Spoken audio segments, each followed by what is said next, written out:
crois que j'ai toujours été frustrée quand j'étais salariée de devoir justifier à foison mes prises de décision et de ne jamais avoir eu la confiance, un regard bienveillant de mes collaborateurs, de mes patrons sur ce que je disais alors que j'étais sûre de ce que je disais. Tu vois, j'avais ce manque de confiance en moi à l'époque et, euh, et donc j'avais pas cette liberté.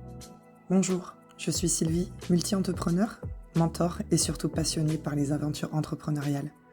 En accompagnant des dirigeants et des dirigeantes et en échangeant avec des femmes brillantes, j'ai compris une chose essentielle. Entreprendre, c'est autant une aventure intérieure qu'un défi professionnel. Mais ce que je porte profondément, c'est une mission. Accompagner les femmes à entreprendre en conscience et en confiance. Ce podcast, Possible, c'est mon espace de mentorat à ciel ouvert. Ici, on écoute des parcours vrais, des doutes qu'on connaît trop bien, des prises de risques, des reconversions, des feux qui s'éteignent et d'autres qui renaissent. J'ai la conviction que ce sont nos histoires qui ouvrent la voie. Alors si ce podcast peut en allumer une seule, ce sera déjà beaucoup. Bonne écoute. Bonjour Ingrid. Salut, tu vas bien Sylvie? Ça va super et toi? Ah, super. Comment tu te sens? Bah bien, je suis très contente d'être là. Bah, moi aussi, je suis très contente que tu aies accepté cette invitation. Je suis très touchée aussi de t'accueillir ici. C'est vraiment un sujet qui me tient à cœur. Ça fait déjà un petit moment qu'on se connaît et tu sais que j'ai toujours, apprécié et admiré ta résilience et donc c'est de ça qu'on va parler aujourd'hui. Bah merci, ça me touche. Comme je disais, tu fais partie de ces rencontres qui marquent. Ça fait presque 10 ans, je crois maintenant, qu'on Ouais, s'est rencontrés. On s'est croisés dans un groupe d'entrepreneurs. tout à fait. Et depuis, c'est pas qu'on soit devenus particulièrement intimes, mais on s'est jamais perdus de vue. Mmh. Et je me souviens de la première fois que je t'ai vu, de ton énergie, de ton engagement, de ta capacité à lancer des choses, à fédérer aussi.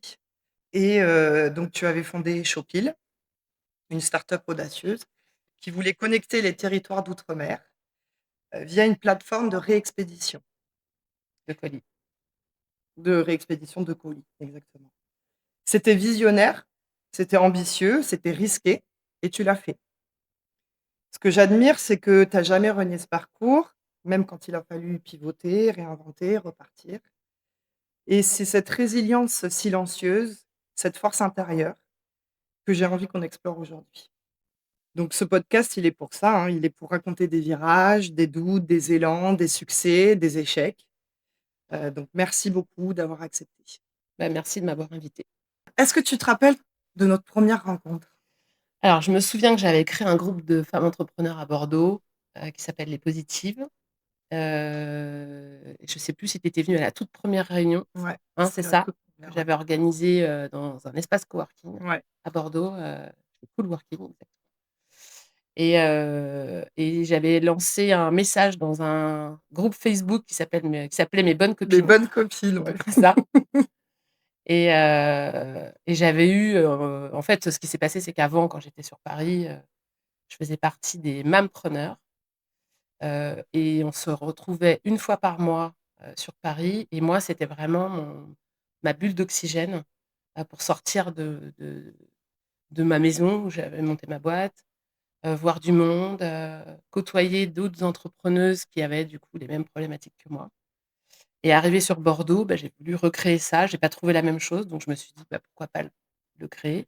Et ce groupe, quand j'ai posté le message pour proposer ça, en fait, il y a eu un retour incroyable Mmh, et c'est comme ça qu'on a démarré et c'est comme ça qu'on s'est rencontrés. exactement. Tu fais toujours partie de ce groupe aujourd'hui? Oui, alors je l'ai quitté, je crois, une petite année, parce que j'étais redevenue salariée et que voilà, je voulais pas embêter, le fonctionnement du groupe. Puis j'y suis revenue puisque je suis redevenue entrepreneur, Mmh. donc je suis toujours dans ce groupe. Mais c'est plus moi qui le gère. OK. Si tu devais résumer ton parcours en un mot, ce serait lequel? Liberté, OK, c'est intéressant. c'est ça que je cherche, c'est Ouais. la liberté.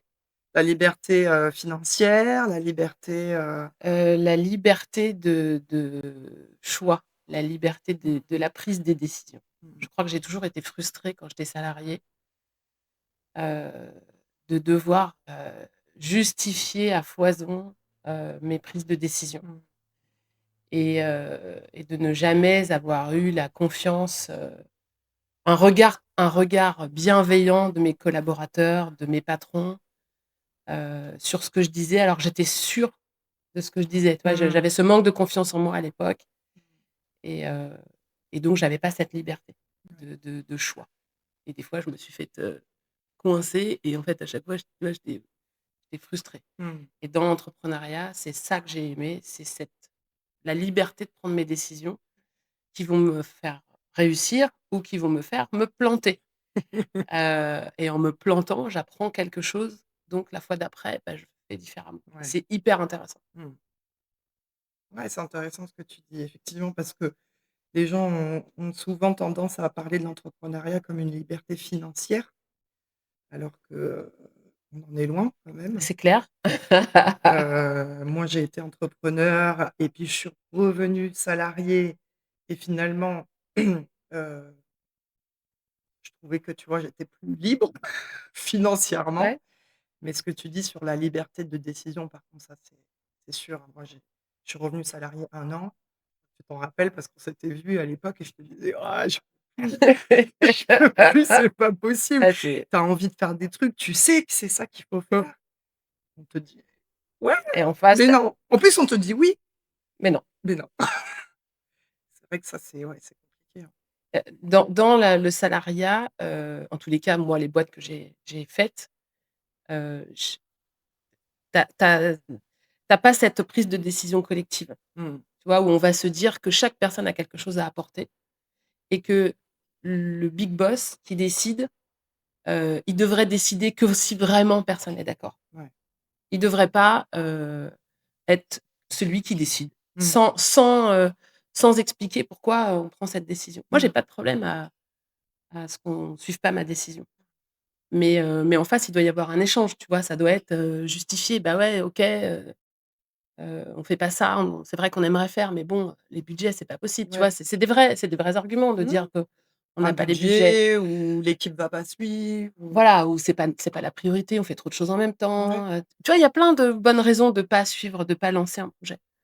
Mais ne pas le lancer, juste parce qu'on a décidé que c'était non, mais on va pas dire pourquoi, parce qu'il y a un autre truc derrière, mais on va pas t'en parler. Tu es qu'une pièce rapportée, ça sert à rien Mmh. et ça, cette sensation-là, moi, elle m'a toujours frustrée. Mmh. Et donc, cette, cet esprit entrepreneurial, donc ça a germiné, tout doucement en toi et pourquoi Shopify? Alors, à la base, quand j'ai fait mes études, j'ai eu un prof qui nous a fait faire une étude de cas, et il nous a dit: «Créez votre entreprise» Mmh mh. et j'ai découvert qu'on pouvait créer son entreprise et là, j'ai dit: «Oh, mais c'est génial, c'est hyper intéressant, quand je serai grande, c'est ça que je veux faire». Mmh. Donc bon, j'ai été, salariée, pas mal de temps, et heu et donc j'ai bossé dans une boîte où on faisait de la sécurité, informatique. OK. C'était une start-up, donc je suis arrivée au tout début, levée de fonds, embauche de 50 personnes, OK. voilà, donc j'ai contribué à l'évolution de cette société avec, mes autres collègues. C'était hyper intéressant, j'ai fait plein de choses et j'étais un vrai couteau suisse dans cette boîte et je me suis intéressée à tout ce que c'était que de créer une entreprise. Donc Mmh. j'avais un esprit d'entrepreneur qui était lié à, cette étude de cas que j'avais faite où je m'étais dit: «Comme j'ai pas fait d'école de commerce, Mmh mh. j'apprendrai, sur place» et c'est ce que j'ai fait. Et ensuite on a été rachetés. On a été rachetés, il y a eu des magouilles qui ont été faites et donc toute l'équipe de direction a été mise, heu, contre le mur, Mmh. et donc je me suis fait dézinguer avec les autres D'accord. et pour moi ça a été horrible. Enfin, j'en ai fait un burn-out. J'avais tout donné et là je me fais dézinguer, je comprenais pas parce que moi j'avais pas magouillé, quoi. Ouais. Hem Et à ce moment-là, j'ai ma famille, une grande partie de ma famille qui habite aux Antilles, dont mon père et ma belle-mère. Ils ont monté un petit commerce et ils font, des beaux kits. Mmh. Ils vendent Sympa. ils vendent des beaux kits et donc ma belle-mère pétrit, sa pâte à pain, tous les soirs à la main et moi quand je vais aux Antilles, à chaque fois, on me demande de ramener, une paire de chaussures, un marteau, un machin, un truc et mon père, me demande, de lui acheter un truc sur l'internet. Et en fait, c'est comme ça, c'est à force d'aller aux Antilles, tous les étés que, je me rends compte qu'il manque quelque chose puisque tout le monde me demande de leur ramener des trucs. OK. Voilà, l'idée, elle est venue comme ça D'accord. et je savais que je voulais devenir entrepreneur, mais je voulais pas faire n'importe quoi et donc quand j'ai eu ce burn-out dans cette boîte, heu et qu'en même temps j'ai cette idée de Shopify, je me dis, de toute façon, je sais plus à l'époque j'avais, 35 ans, je dis: «C'est maintenant ou jamais quoi. Mmh. On verra bien». Mais j'ai pas réfléchi.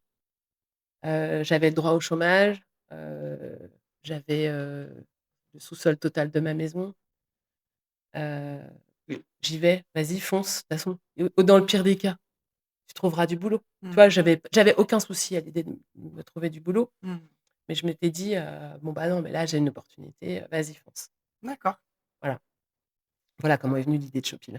Et est-ce que, quand tu as lancé, tu avais déjà une vision de ce que tu voulais que ce soit ou c'était vraiment totalement freestyle? Alors, hop, non intrinsèque, une vision, pas une vision de business, une vision d'une inégalité. En fait, j'aime pas les Mmh. inégalités et je trouvais que c'était pas juste, heu, que internet existe et que parce que tu habites en Guadeloupe, tu puisses pas commander sur internet. Voilà, ça moi ça me Ouais, parce que rappelons-le, en fait, quand on est, dans les Caraïbes, en règle générale, les plateformes, enfin tous les sites les qu'on connaît sites sur lesquels on commande tous les jours ne livrent pas dans les Caraïbes. de la majorité, Mmh. exactement et heu et là-bas, la vie est chère Ouais, et là-bas, il y a pas, le choix des boutiques, il est quand même super limité. d'accord. Par exemple, il y a pas IKEA, tu vois? OK. Voilà.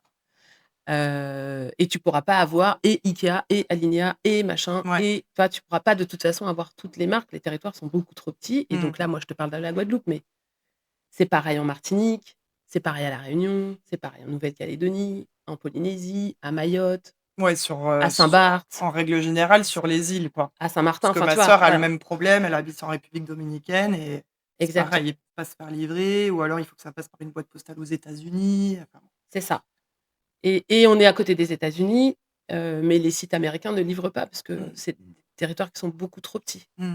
Et puis il y a un problème de douane, Oui. voilà, donc c'est tout ça qui fait que pour acheter sur internet ou quand tu as un site marchand et que tu veux vendre à ces destinations, en fait, c'est compliqué. Donc du coup, comme ce sont des petits territoires, les sites se prennent pas trop la tête et se disent: «Bon, bah, laisse tomber, on livre pas». Voilà, D'accord. c'est ça le concept. Pourtant, c'est quand même des territoires qui sont même s'ils sont petits, ils sont très peuplés quand même. Oui, mais ça te pose tellement de problèmes. Tu perds un colis, les frais de D'accord, port OK. sont Donc sont c'est pas rentable pour eux, c'est en pas fait? rentable pour eux. C'est D'accord. beaucoup trop d'implications, pour avoir un service de qualité et qu'on reste rentable. D'accord. Donc ça coûte beaucoup moins cher d'aller ouvrir, la livraison à la Belgique, qui est Mmh. proche de la France, que d'aller ouvrir la livraison à la Guadeloupe. OK. Voilà. C'est les je comprenais pas au début et c'est à force de côtoyer les sites marchands, j'ai compris ce qui se passait et donc les sites marchands qui, dès le début, n'ont pas ouvert à l'outre-mer, bah, quand ils grandissent, Ils se posent même plus la question, quoi. ici, alors ils se la posent, mais encore une fois, c'est vraiment, comment est-ce qu'on va livrer, ces territoires avec le même niveau de qualité que quand on livre la France hexagonale? Mmh. Voilà et que ça nous coûte pas plus d'argent ou un petit peu plus, mais si ça nous coûte un petit peu plus, il faut quand même que ça nous rapporte de l'argent. Ouais.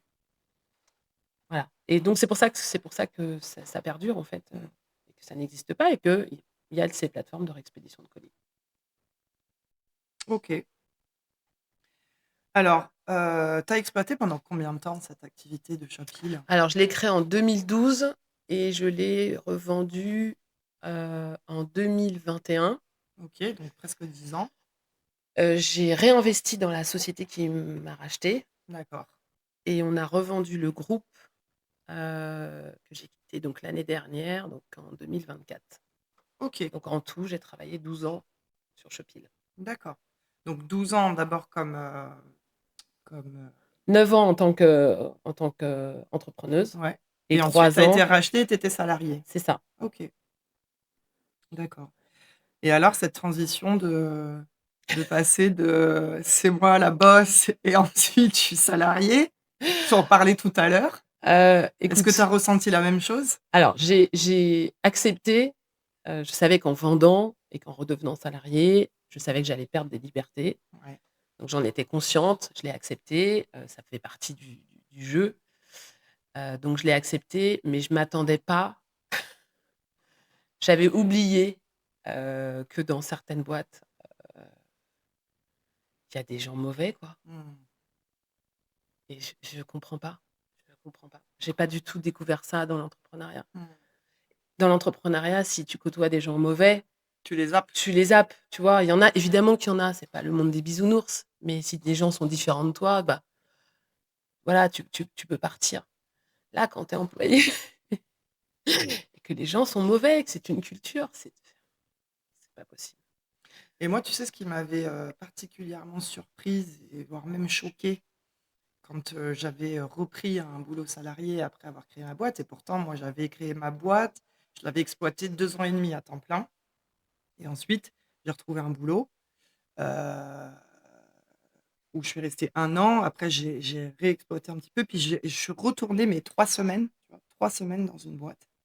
Donc ça faisait peut-être, 4 ans que j'étais vraiment sortie du monde de l'entreprise tel qu'on le connaît et moi ce qui m'avait choquée, c'est que je m'étais en fait, c'est vrai que tu évolues dans un microcosme d'entrepreneurs où les décisions, elles se prennent vite, où les gens, ils ont envie de gagner de l'argent, où, «Vas-y, viens, on se prend un café pour parler business» et cetera et donc du coup, ton état d'esprit, il est complètement, connecté à ça et quand je suis revenue dans cette deuxième boîte où j'ai fait 3 semaines, au bout de 3 semaines, j'ai dit: «Bon là, non écoute, faut partir». Je me suis dit: «Il y a rien qui a bougé». L'entreprise, telle qu'on l'a connue après nos études, elle est la même et tu as vraiment l'impression qu'il y a 2 mondes. Ouais, c'est ça. Il y a vraiment 2 mondes, quoi. Il y a le monde de l'entrepreneuriat et il y a le monde de l'entreprise où les gens, c'est, heu, alors je vais peut-être aller trop loin, mais c'est ma tasse à café. C'est tu vois, c'est des sujets où tu te dis: «Waouh, mais les gars, vous voulez pas qu'on bosse?» Juste, tu vois? Qu'on bosse, c'est Et des guéguerres d'ego. c'est exactement ça. C'est des guerres de qui aura le meilleur bureau presque. Enfin, tu vois? Et tu te dis: «Mais» Où on te vole ta place de parking, où, ou tu sais: on «Ouais, tu as vu, moi j'ai cette place-là, maintenant c'est que je suis là». exactement. Heu, Moi, je travaillais pour les outre-mer. Donc moi, avant de vendre, j'avais l'habitude d'aller là-bas et de bosser là-bas. Quand je suis devenue salariée, «Comment ça, tu veux aller aux Antilles?» Beh non. Donc j'ai réussi à y aller une fois, Ouais. heu, mais dans la tête de mes collègues, aller aux Antilles, pour le boulot, C'est genre tu vas en vacances, c'est quoi. des vacances. Ouais. Et donc tu vois, c'est des petites réflexions comme ça. Ils ont que Ouais, ça à les faire, gens, en ils on fait. dirait qu'ils cherchent que leurs privilèges, en fait, tu vois? Ils sont pas connectés business, quoi. Ah non, non, mais et c'est, gni gni gni. Je me rappelle d'une fois où je travaillais à distance. Donc j'avais mon équipe qui était sur place et moi j'étais à Bordeaux. Donc je faisais mes visios toutes les semaines avec mon équipe. Il y avait des visios, collectives et puis il y avait des visios individuelles. Et moi, je me suis retrouvée à faire des visios individuelles où je les entends parler sur moi, Mais non, dans l'open space. mais Mais non. je te jure! J'hallucinais, en fait. Mais ça parlait, mais tu dis: «Mais vous avez que ça à faire?» Mmh. J'hallucinais. Où on est venu même, fouiller, sur mon ordinateur, sur l'ordinateur d'une de mes Et rappelons assistantes. que c'était quand même ta boîte, quoi, tu vois? Non, mais c'est un truc de malade. Non, mais il tout était tout j'ai jamais vu un truc comme ça. Tout était n'importe quoi. C'était n'importe quoi. Et tu dis: «Vous voulez pas qu'on avance, en fait, et qu'on fasse des trucs sympas pour les clients?» Je c'est je comprends pas. Franchement, je comprends. Donc il a fallu donc j'ai préféré partir. On s'est OK. fait racheter Mmh mh. par la poste belge et j'avais pas, moi, envie d'aller faire, «Ouin ouin, ils sont pas gentils avec moi, donc c'est pour ça que je pars». Non, Mmh. je reste pas avec vous, les gars. Mmh. Je vais pas me battre. Je devais me battre même pour mon salaire, où j'étais moins bien payée que mon bras droit, parce que j'avais pas autant d'ancienneté que lui. Donc comment ça, autant d'ancienneté? Attends, faut que tu m'expliques. je te Comment jure. c'est toi qui as créé la boîte? Ouais, mais dans le groupe, Ouais. j'avais pas l'ancienneté. Ouais, donc tu sais, c'est vrai, L'ancienne on en revient quand même aux privilèges, non, quoi. mais Les c'est gens ça. se battent pour leurs Ouais. privilèges. Je sais pas, ils ont pas pris compte de l'ancienneté de Shopee. Donc Ouais. j'avais un salaire qui était inférieur, heu, au manager, qui était, au même niveau que moi ou à mon bras droit et tu fais: Incroyable. «Ouais, incroyable». Et alors, bon, c'est c'était quoi ton plus gros défi dans l'aventure Shopee? C'était ça ou c'était autre chose? Non, non, ça a été avant, de partir, de lancer une boîte où, j'ai pas de strat, j'ai pas de compétences, en investissement, Mmh. j'ai pas de compétences en logistique, et je fais tout avec, le bide, quoi. Donc je rencontre les bonnes personnes, qui sont dans des réseaux, d'entrepreneurs et qui trouvent que l'idée est top, que la vision est top. Ma vision, c'est une injustice. Qu'est-ce qu'on fait pour la régler? Mmh. Donc j'ai énormément côtoyé les politiques. Bon, voilà, il s'est rien passé, hein, ils ont servi à rien. Mais voilà, j'avais quand même, tu vois, cette envie de me dire: «Bon, bah, j'essaye et on va y arriver» et bon, bah, non, en fait. Si c'est une perte de temps et tu peux pas faire, ce que j'ai appris, c'est ça, c'est que, f soit tu fais du business, Mmh. heu, c'est bien d'avoir des convictions, mais en fait, tu te fais manger Mmh. parce qu'il y a toujours quelqu'un qui est là pour te mettre un coup dans le dos ou, te faire croire que, te faire perdre ton temps. Et tu t'es dit à un moment, «Vas-y, je vais tout arrêter». Ouais, je me le suis dit plein de fois. Je me Ouais. le suis dit plein de fois parce que je pensais que ça allait, je voyais bien qu'il y avait un vrai engouement. Il y a eu un vrai engouement hyper rapidement. Hem, donc derrière, il a fallu professionnaliser la chose, hein. J'ai démarré dans ma maison, le sous-sol de ma maison. Enfin, tu vois, le stéréotype de la start-up, où j'avais tous les camions des livreurs qui arrivaient dans ma rue. Mes voisins, ils se demandaient ce que j'étais Si en tu train de vendais de faire, la tu vois? drogue, tu vois? Ouais, c'est ça. Ça me faisait rire. Mais bon, à un moment donné, il faut gagner de l'argent, il faut embaucher, il faut prendre un local, je me suis retrouvée dans des situations où, on voulait même pas me louer une imprimante. Tu vois? Ça me coûtait moins cher de louer une imprimante, parce que j'avais beaucoup d'impressions à faire pour la réexpédition, que d'acheter mon imprimante avec des cartouches. Bon, bah, je pouvais pas la louer parce que, j'avais pas un 1er bilan, et donc j'avais pas de réseau. Enfin, tu vois? Tout est lié au réseau, aux gens que tu connais, qui vont t'ouvrir les portes, qui vont te faire aller plus vite. Donc à l'époque, j'avais pas de réseau. J'ai vite compris qu'il fallait que je me fasse un réseau et j'ai vite compris qu'il fallait aussi, que les gens me connaissent, quoi. Mmh. Donc j'ai fait énormément de com, j'ai fait énormément d'interviews, heu comme à l'époque ça n'existait pas et que ça répondait à un vrai besoin, bah, j'ai vite été connue et puis je me suis positionnée à des endroits où j'allais avoir de la visibilité, notamment avec les politiques et c'est ça qui a fait que, j'ai grillé tous les autres. Il y en avait, je crois qu'il y avait une plateforme qui s'était ouverte juste avant moi, sauf que moi, j'ai eu, tout de suite un reportage, sur des télévisions d'outre-mer. Ouais. Voilà, laisse tomber, ça a été l'explosion, du site internet, s'est faite comme ça. Et pour en revenir à la question, quand est-ce que tu te disais: «Bah, non, c'est bon, j'arrête tout»? Oh parce que je fais pas assez de chiffres, Mmh. Tu réussissais à te payer? j'ai réussi à me payer au bout donc j'avais, à l'époque, je crois qu'on avait, 3 ans de chômage, donc j'ai fait une année, où je préparais ça dans ma tête et 2 ans, c'est le chômage qui me payait. Et donc quand mon chômage s'est arrêté, pendant 6 mois, je me suis pas payée Mmh. et après j'ai commencé à me payer, 800 €, Ah ouais, des ouais, j'ai petites sommes, quoi. commencé par 800 € puis 1 000, et cetera Mmh. et comme j'avais négocié de l'argent au moment de mon départ, c'est ce qui m'a permis, tu vois, de pas changer, de pas baisser trop mon rythme de vie, Ouais. puis après j'ai commencé à me payer, voilà. Puis ensuite j'ai fait une levée de fonds donc ça ça m'a fait du bien de plus être toute seule et d'avoir un petit peu de cash pour, investir et donc faire plus de chiffre d'affaires et donc me payer. D'accord. Et donc finalement, bon, tu l'as dit, tu as eu envie d'arrêter plein de fois, mais qu'est-ce qui t'a fait tenir finalement? Ce qui m'a fait tenir, c'est que, ça allait être pire d'arrêter que de continuer. Ouais, Pire dans le sens, repartir dans le salariat. ouais. Ça, c'était vraiment le truc que tu Ouais, voulais pas? c'était vraiment le truc que je C'était ta voulais. motivation, suprême, quoi? Ouais. Le salaire, ça suffit pas, en fait. Ouais. Le salaire, ça suffit pas. Il faut, C'est incroyable parce que tes mots, ils résonnent tellement en moi. Moi, je me rappelle que quand, j'ai, heu, j'ai j'ai quitté l'entrepreneuriat, que je suis revenue dans le salariat, franchement, j'étais assez bien payée, tu vois? J'avais un poste de directrice commerciale, j'étais bien payée, j'avais une belle voiture de fonction parce que moi, j'adore les voitures, donc c'était un peu genre, tu vois, mon petit privilège et je me rappelle qu'au bout de 6 mois, j'envoie un message à ma sœur et je lui dis: «Je peux plus, je peux plus» et elle me dit: «Mais sans déconner, tu te fous de ma gueule?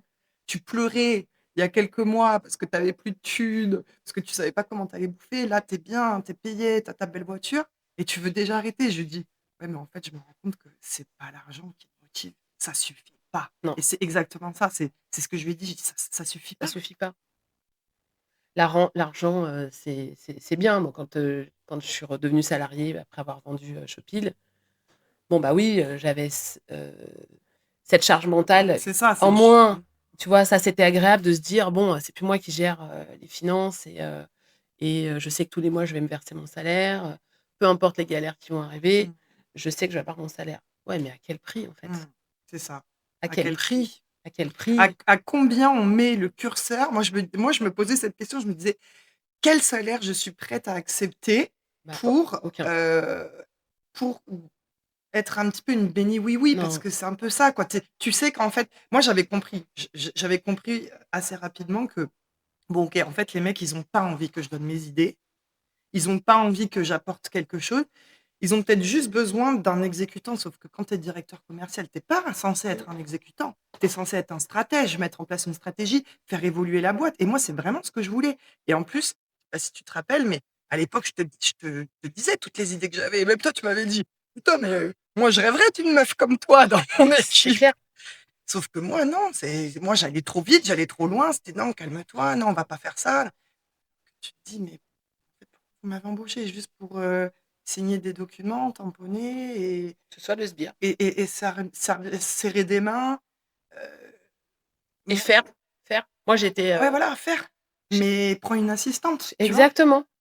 Moi, je faisais un boulot d'assistante. C'est ça, exactement. D'assistante plus, tu vois? Oui, plus Mais, parce que tu vas à des réunions, parce que tu négocies des trucs, mais par parce contre, pas de stratégie. Ils veulent pas de non, stratégie. non, j'apportais 2-3 idées comme ça. «Ah ouais, d'accord. Ah, c'est pas bête. Oui, bah, vas-y alors, prépare, fais la réunion là, pour tout le monde», et ensuite, j'arrivais à la réunion et je portais pas le projet. Mmh. J'avais juste organisé la réunion, Mmh. j'avais fait les petites bullet points et quand j'intervenais et que je donnais mes idées, oh non, on n'adhérait pas à ma vision et c'est Mmh. pas grave, tu vois ce que je veux dire? Mais, ils veulent pas des gens qui ont des idées. Mmh. Ils veulent des gens qui Exécute. exécutent. Ils veulent des exécutants Ouais. et les autres, du coup, ont peur. Si tu arrives avec toutes tes idées, heu, bah, en fait, ils ont peur de se faire écraser et ils ont peur qu'on ait plus besoin d'eux. Parce qu'eux, ils ont, du coup, tout le temps été dans enfin, c'est horrible parce que j'ai l'impression de mettre les 2 mondes l'un contre les autres, alors que, tu vois, j'ai une équipe aujourd'hui. Et les nanas, elles ont pas du tout cet état d'esprit. Mmh. Là, je parle vraiment de les endroits où il y a une mentalité qui est horrible et ils passent à côté, de Alors après, est-ce que la mentalité, elle est horrible? Moi, je vais pondérer quand même parce que je me dis que ça correspond à des gens, puisque la majorité des gens sont quand même salariés, tu vois? non, mais c'est Mmh. ce que je suis en train de te dire, Mais je pense que ça ne nous correspond pas à nous, tout simplement. mais je pense que ça correspond pas à plein de gens. Je pense que ça correspond pas à plein de gens et les boîtes, qui ne fonctionnent pas comme ça, qui justement ont un bon management, s'intéressent à leurs équipes, Mmh. les font évoluer. Ça, c'est intéressant et je pense qu'il y en a de plus en plus. Mais moi, j'ai pas eu de bol, je les ai pas trouvées ces boîtes-là. Mmh. Tu vois? Donc c'est pour ça que je te dis, je veux pas mettre, en concurrence ces 2 mondes. On a besoin d'avoir des salariés, on a besoin d'avoir des entrepreneurs, mais maintenant il faut qu'on arrive à travailler ensemble, heu et ces grosses sociétés, ou ces petites sociétés, peu importe, où on ne soutient pas ses équipes, je pense que ça va changer et il faut que ça change Mmh. parce que, c'est pas comme ça que ça doit se passer selon moi. Et alors, est-ce que bon, je divague un petit peu, mais est-ce que tu crois pas que ça va changer avec la nouvelle génération qui arrive? La fameuse, Gen Z? Parce que moi, j'ai le sentiment qu'eux, justement, déjà, moi, j'avais l'impression qu'on était déjà une génération où on commençait à poser beaucoup de questions: «Mais pourquoi on fait ça? Pourquoi on fait ça?» Mais finalement, on était quand même dans le moule. Et puis ceux qui y étaient pas, bah, ils sont partis faire justement plutôt, dans l'entrepreneuriat. Et j'ai l'impression vraiment que la Gen Z, eux, ils sont pas du tout là-dedans. C'est-à-dire que si, ils adhèrent pas, C'est clair. aucun remords à partir. Mais ils ont Les raison. managers, ils sont en train de s'arracher les cheveux avec cette génération, en disant qu'ils veulent pas travailler. Moi, j'ai pas du tout l'impression qu'ils veulent pas Ah mais travailler. pas du tout, moi Moi, je j'ai l'impression qu'ils veulent pas travailler comme les autres exactement, veulent ils veulent travailler. pas se faire avoir, ils veulent pas se faire marcher sur les pieds et ils ont raison. Et puis surtout, ils ont des idées et ils ont Ouais envie et qu'on puis les entende. ils ont envie d'avoir une vie à côté, Exactement. mais ils ont raison, mais ils ont raison, mais je ne comprends pas qu'on crache sur cette génération. C'est eux qui ont raison. De toute façon, on crache sur toutes les générations, Ouais. hein, parce que moi, je suis la génération Y. Je me rappelle quand j'étais étudiante, c'était déjà le cas. La génération Y, elle est ingérable, immanageable. Et j'avais même fait une journée d'études sur la génération Y pour dire comment on fonctionnait, tu vois, c'était quoi. Donc, toutes les générations, il y a des Mmh. oppositions entre toutes les générations. Euh, mais ce qui est perturbant, c'est que normalement, les managers qui sont en place aujourd'hui, c'est la génération Y, donc qui a connu ces défis-là, et qui maintenant crachent sur la génération Z. Mais rappelez-vous qu'on crachait déjà sur nous. Donc, les gars, évoluez, réfléchissez. Enfin, Qu'est-ce que vous avez à leur proposer pour qu'ils aient envie de venir travailler avec vous? C'est tout. c'est ça. Moi, je la trouve très bien cette génération. On va parler du sujet qui me tient vraiment à cœur, la résilience. Parce que je suis intimement convaincue que l'entrepreneuriat, c'est de la Mmh. résilience, mais puissance 10. Qu'est-ce que ça t'évoque? Bah, j'ai découvert, ce que c'était, la résilience, hein, je ne savais pas, je crois que c'est, je crois que c'est un état d'esprit, c'est une génération, j'en sais rien, je sais pas. J'ai l'impression que résilience, c'est mon prénom, en fait et sauf qu'au début, je trouvais que c'était un compliment et qu'aujourd'hui, je trouve que c'est un défaut, Ah ouais? Tu le vois d'être comme un défaut? trop résilient. Ouais, bah, ouais, parce que du coup, tu encaisses vachement, en fait. Tu encaisses trop et tu te laisses moi, je me suis vachement, j'ai beaucoup trop encaissé. Mmh. Non, sur tous les plans, hein, personnel, professionnel, j'ai encaissé beaucoup trop de choses. Donc maintenant, quand je mets des stops, je comprends pas. Donc je suis naturellement résiliente et je trouve ça très bien, mais faut pas aller trop loin. Ouais, quand je parle de résilience dans l'entrepreneuriat, c'est donc je m'intéresse beaucoup à l'entrepreneuriat féminin et ce que je vois, je suis dans plein de groupes, plein de forums, plein de choses, enfin forum ça n'existe plus, mais plein de groupes Facebook et tout ça. Et j'aime bien lire les témoignages, j'aime bien lire les appels à l'aide. Heu et le dernier que j'ai vu, c'est, bah, voilà, ça fait 1 an et demi que j'essaye de vivre de mon activité, tu sentais que la nana, voilà, elle était passionnée par son truc, mais bon, ben, j'arrête parce que, financièrement, je peux plus, parce que trop de charge mentale, parce que, j'arrive pas à trouver des clients, parce que c'est trop dur, parce que c'est et en fait, moi, je me rappelle, quand j'ai lancé ma première boîte, j'avais un pote entrepreneur qui m'avait dit: «Je vais t'envoyer un dessin, tu vas l'accrocher devant ton bureau et quand tu auras envie d'abandonner, tu le regarderas». Et en fait, c'était deux bonhommes, tu vois, qui creusaient dans une mine. Et il y en a un qui était à ça de trouver les diamants et qui a fait demi-tour en disant: «Oh, c'est trop dur, j'y arriverai jamais, j'arrête». Et l'autre qui était beaucoup plus loin, mais déterminé en disant: «Ouais, c'est bon, je vais y arriver». Et donc à chaque fois que j'ai eu envie d'arrêter, je me disais: «Non, parce que, ça se trouve, j'y suis là, tu vois? Ça se trouve, je les diamants, ils sont derrière». Et à chaque fois que j'ai eu envie d'abandonner et que finalement j'ai remis tu sais, le coup de collier qui te fait mal, mais tu te dis: «Non, je le fais», ça s'est débloqué. Il y a un truc qui s'est débloqué. Oui, oui, je suis d'accord. Je suis entièrement d'accord avec toi, jusqu'à quel prix? Voilà. Si c'était à refaire, je ferais pas pareil. Mmh. Il y a des trucs que je ne ferais pas pareil et je n'accepterais pas certaines choses. Je ferais pas du tout la même chose. Mmh. Donc la résilience, c'est bien. On m'a dit plein de fois: «Ah, c'est bien, tu es résiliente». Mmh. Mais on s'est servi du fait que je sois résiliente aussi pour, m'écraser et ça En se disant: «Bon, de toute façon, Ingrid, c'est bon, elle se exact relèvera». exactement: «Oh, de toute façon, bon, elle va attendre, machin, c'est Ouais, bon, elle a déjà eu ça». ouais, OK. Et c'est ça, moi, qui me dérange. Donc la OK. résilience, c'est bien, il faut être résilient. En effet, tu vas abandonner alors que tu étais à ça de réussir, mais tu le sais pas. Mmh. Mais pas à n'importe quel prix. Mmh. Pas au prix de tout détruire, de se ruiner la santé, heu, Et sinon donc c'est toi, pour toi, ce serait quoi le bon signal? Le signal qui te dit: «Là, stop». je suis pas sûre que je puisse te dire ça parce que ça va vraiment dépendre, de chaque business. Heu, il faut s'écouter aussi. Puis abandonner alors que tu es à ça de trouver. Mmh. Ouais, mais peut-être que tu es à ça de trouver et puis que tu arrivé sur place quand tu auras trouvé, tu fais la crise cardiaque. Ouais. Donc c'est pas grave, c'est que c'était pas à toi de les trouver ces diamants, tu vois? C'était à Mmh. c'était à l'autre de les trouver. Mais ce qui est drôle avec ce dessin, c'est que, je l'ai vraiment encadré, hein, comme il m'a dit, je le regardais souvent et en fait, à un moment, je me suis dit: «Mais on peut le voir dans les 2 sens aussi ce dessin».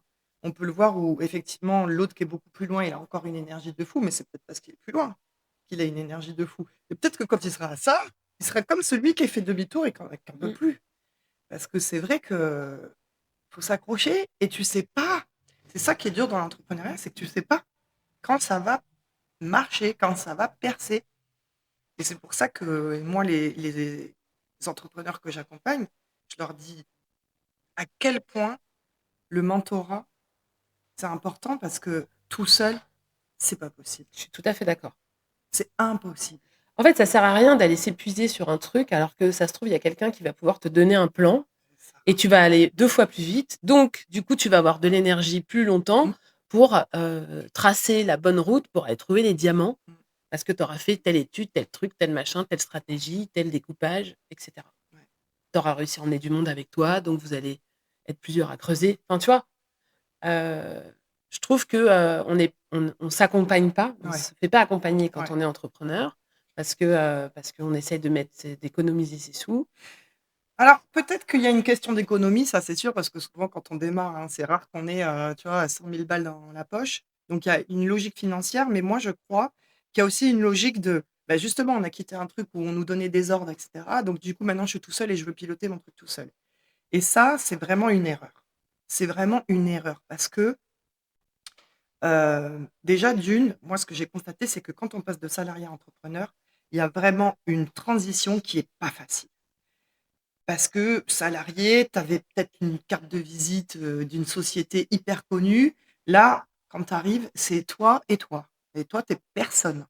Donc va trouver de la crédibilité, va trouver, va vendre quelque chose en étant personne. Il faut, voilà, être quand même bien armé. Hem, donc vraiment cette transition salarié-entrepreneur, moi personnellement, je l'ai très mal vécue. Je l'ai très, très, très, très mal vécue. J'ai fait une descente en termes de confiance en moi, alors que j'étais là, j'étais une super bonne commerciale, donc très grosse banque et je suis redescendue, mais et tu te dis: «Ah ouais, donc tout ce que je faisais là-bas, en fait, je sais plus le faire». Donc on sait plus le faire, mais c'est juste qu'en fait, tu plus, la jolie carte de visite, tu plus toute la structure Tout à et fait. même si ton manager, il te cassait les couilles, ben, en fait, tu avais quand même une structure où tu savais que tu devais prendre tant de rendez-vous et cetera. Donc moi, je crois qu'il y a quand même aussi cette logique de: «Moi, je veux plus personne, maintenant c'est moi qui décide». Sauf que tu as qu'un cerveau et même si tu as les meilleures idées au monde, De toute façon, je pense elles que sont pas toujours bonnes et tu sais pas toujours comment les la appliquer. base de l'entrepreneuriat, c'est de pas rester seul pour Ouais, moi. ouais. Si tu restes seul, tu as la tête dans le guidon, il y a plein de choses que tu vois pas, il y a plein de choses que tu sais pas faire. Ouais. Donc il faut s'entourer et il faut pas absolument pas rester seul, Mmh. ça c'est clair. Donc soit, tu peux te faire mentorer, heu, puis il y a plein de structures aujourd'hui qui existent, où justement tu es pas seul. Donc il faut vraiment, s'entourer et puis, ouais et puis il faut oublier son ego, hein, et prendre Mais les écoute, conseils, de ceux qui, bah, voilà, qui ont envie de t'aider, c'est des choses qu'il faut prendre, quoi. C'est vrai que l'ego, c'est un ennemi. Ah ouais, puis c'est surtout dans l'entrepreneuriat. Ouais. Je vais, moi, me faire conseiller Mmh. par, une nana qui a 10 ans de moins que moi et qui a jamais, Monter ouvert sa sa boîte?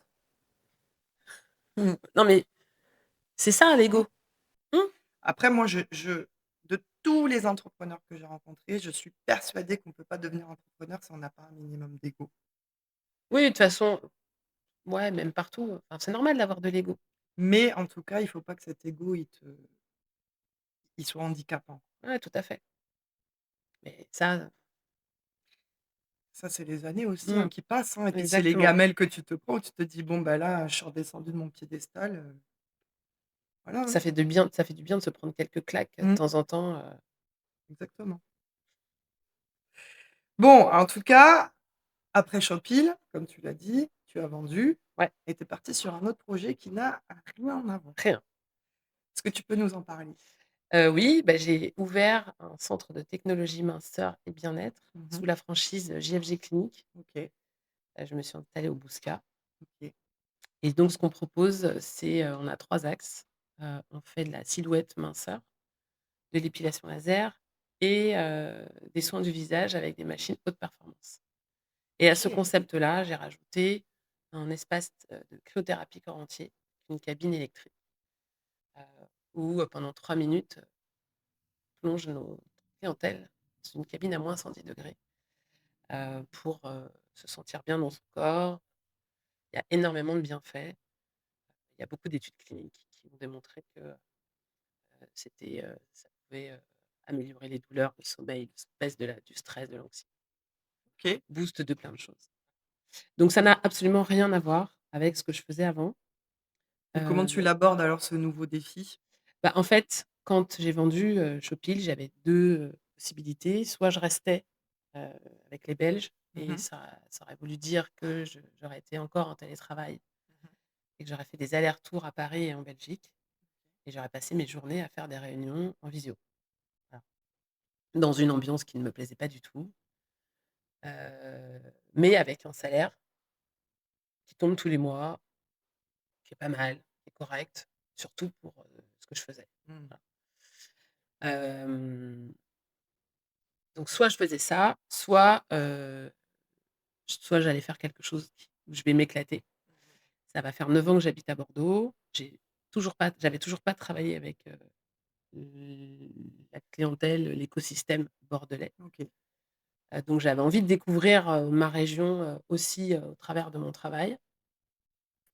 Ce que je ne voulais pas, c'était repartir de zéro parce que je l'avais déjà fait et que, j'allais sur mes 50 ans et que je voulais pas repartir de zéro et mettre 10 ans, Ouais.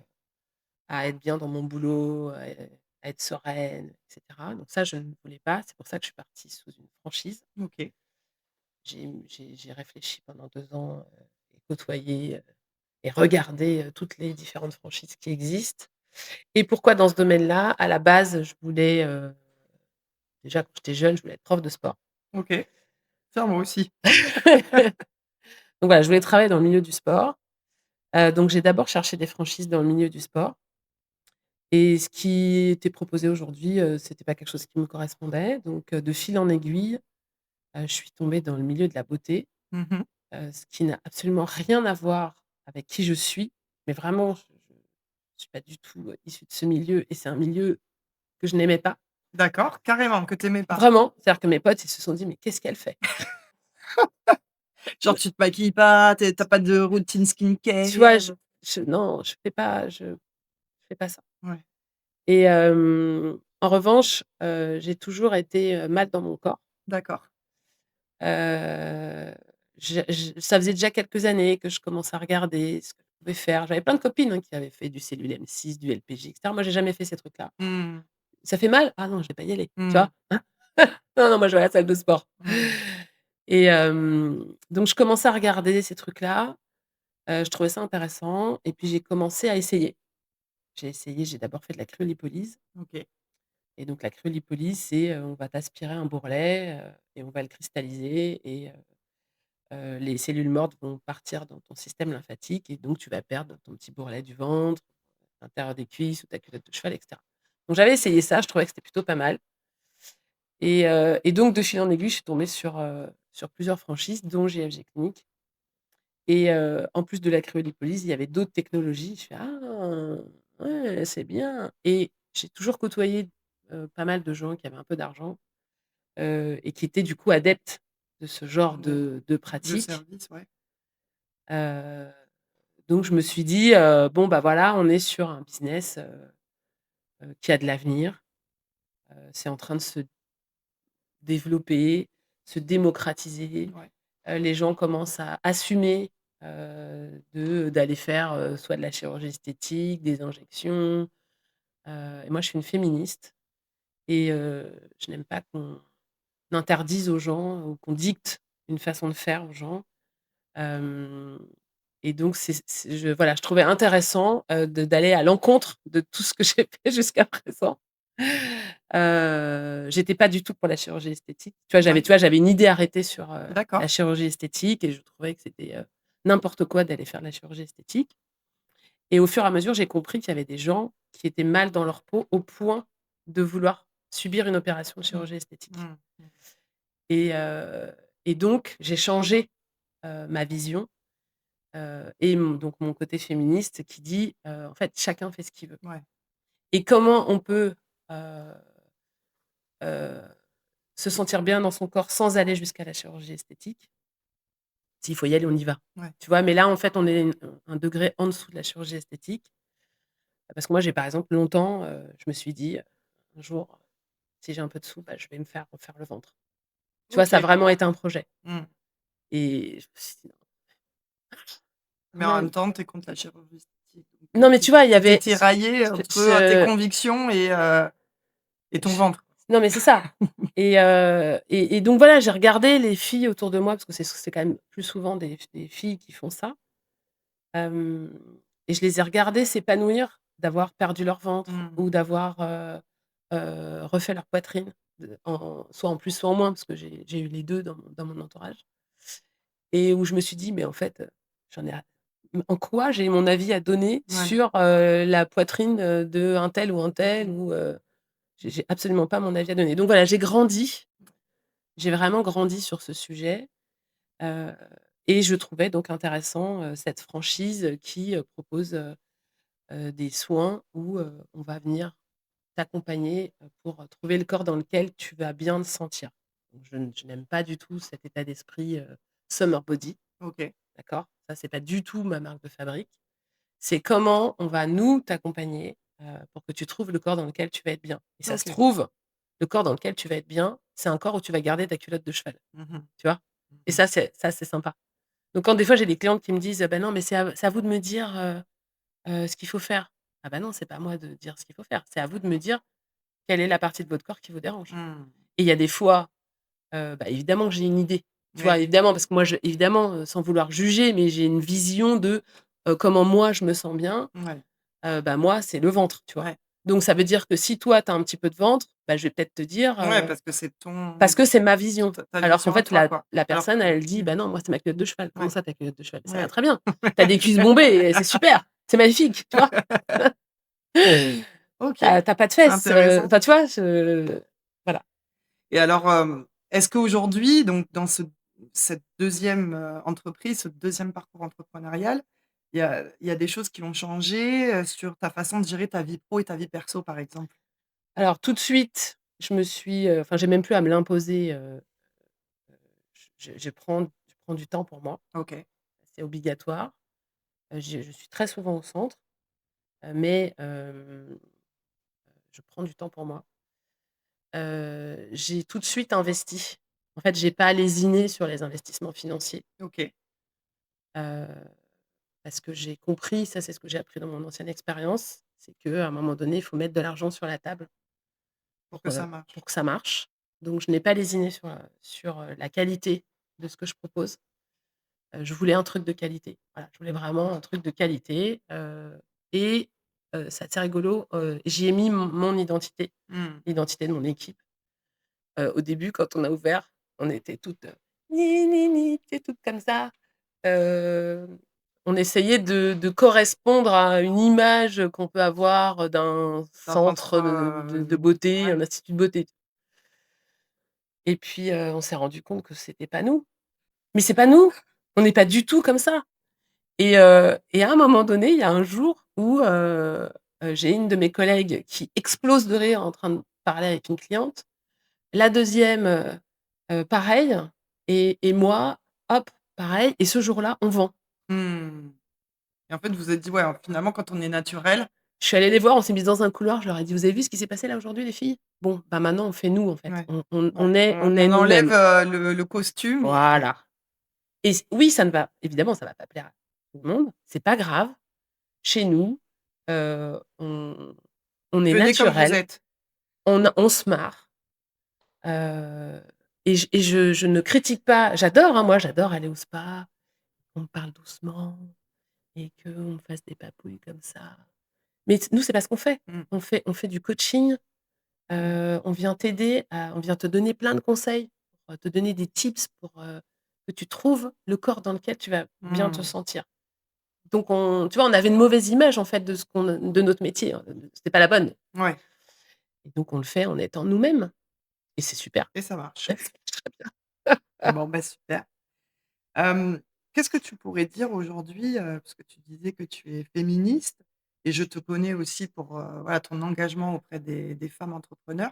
Qu'est-ce que tu dirais aujourd'hui à une femme qui ose pas se lancer? Bah, c'est, pourquoi elle ose pas se lancer? Heu, Quels sont ses blocages? ouais, qu'est-ce qui bloque?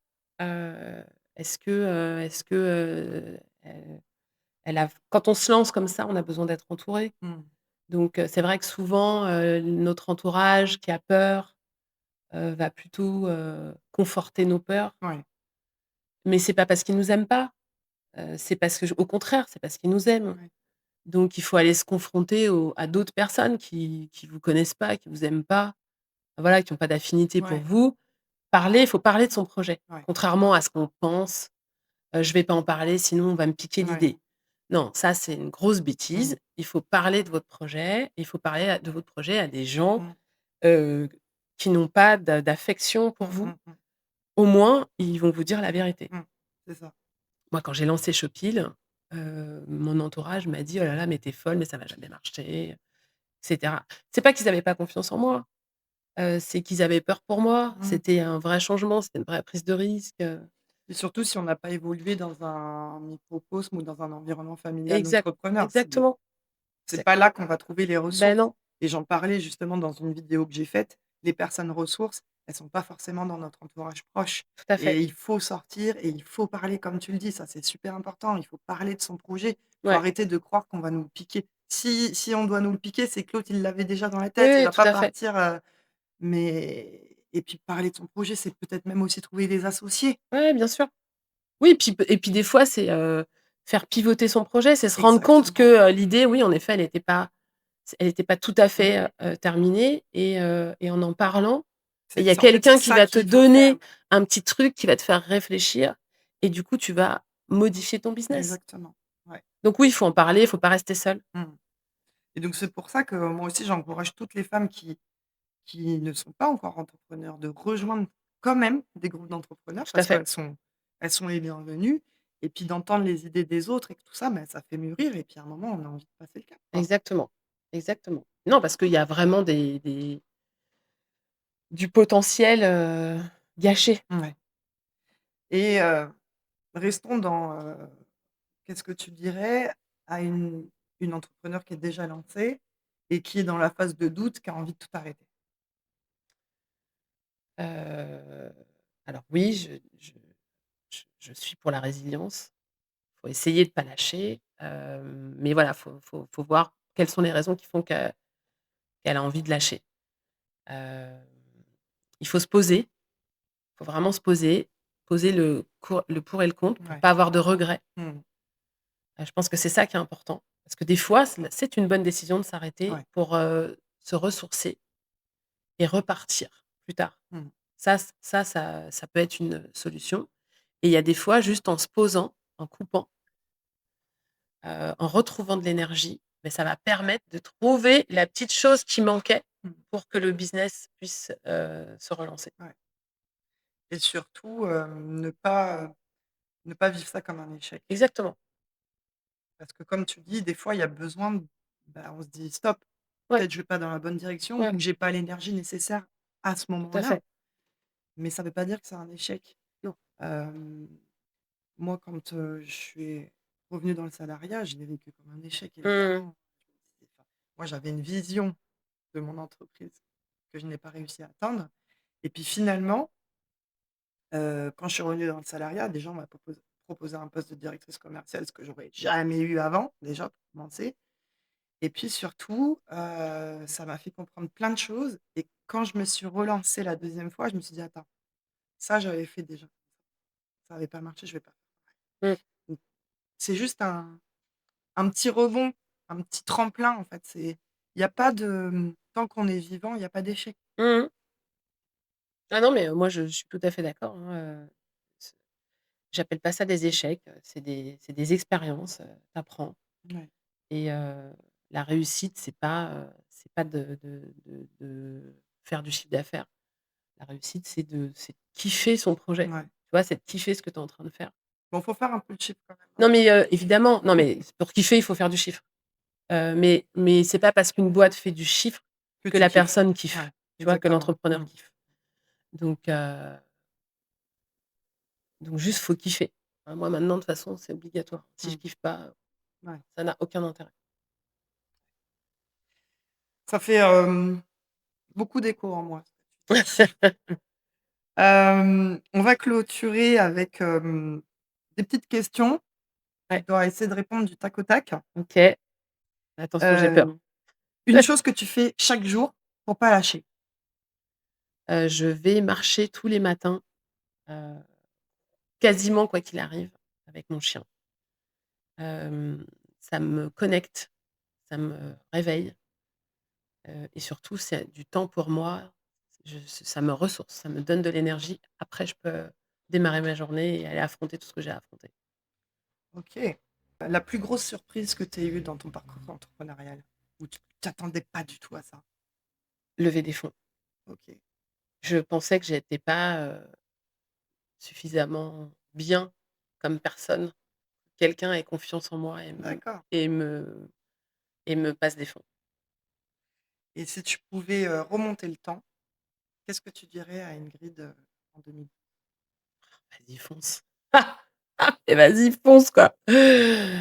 Vas-y fonce. Ouais, J'ai super. j'ai foncé, Ouais. mais j'aurais pu foncer encore plus que ça, quoi. Mmh. Mais c'est pas grave, c'est pas grave. Tu es fière de ton parcours Ouais, aujourd'hui? carrément. Je suis hyper fière de mon parcours. Ça a pas été toujours facile. Mais c'est Heu, ce qui fait aussi la beauté d'un parcours, hein, ouais, ouais, ouais, finalement. mais j'ai adoré, tous les gens que j'ai rencontrés, j'ai adoré toutes les expériences que j'ai vécues. Même, les gens qui m'ont obligée à trouver des solutions, parce que ces gens-là étaient pas les bonnes personnes. Mmh. Heu, j'ai appris tellement de choses. C'est ça, en fait. Mmh. C'est que j'ai appris tellement de choses que j'ai pas appris, quand j'étais salariée, Ouais. donc je me suis éclatée et je m'éclate encore aujourd'hui, voilà, je repars sur un nouveau truc, je découvre un nouveau milieu, Mmh. j'ai une équipe incroyable, voilà, c'est top. Eh bien Ingrid, merci beaucoup pour cet échange. Ça m'a fait super plaisir. Tu sais, moi j'adore, discuter, enfin voilà, on a déjà eu des conversations, passionnées autour de l'entrepreneuriat et ça fait vraiment chaud au cœur, que tu aies accepté de partager ton parcours et j'espère que ça va en inspirer, plus d'un et plus d'une. Parce que c'est vraiment l'objectif de libérer la parole sur l'entrepreneuriat, de dire les choses qui vont et les choses qui vont pas aussi Tout à fait. et c'était important pour moi d'aborder ce sujet de la résilience et du kiff aussi, de la liberté.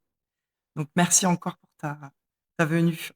Bah, merci, de m'avoir invitée, c'était super sympa, Bon, de se remémorer un petit peu toutes ces choses-là, c'était assez rigolo. bon, super. Et ben écoute, à bientôt. Bah, merci Sylvie, à bientôt. Merci d'avoir écouté Possible. Si cet épisode vous a parlé, touché, bousculé, partagez-le avec une amie, une collègue, une femme qui, elle aussi, a peut-être besoin d'entendre que c'est possible. Et si vous avez envie de soutenir ce podcast, abonnez-vous, laissez un commentaire, quelques étoiles, ça fait toute la différence. On se retrouve lundi dans 2 semaines pour un nouvel échange vrai, puissant et profondément humain. À très vite.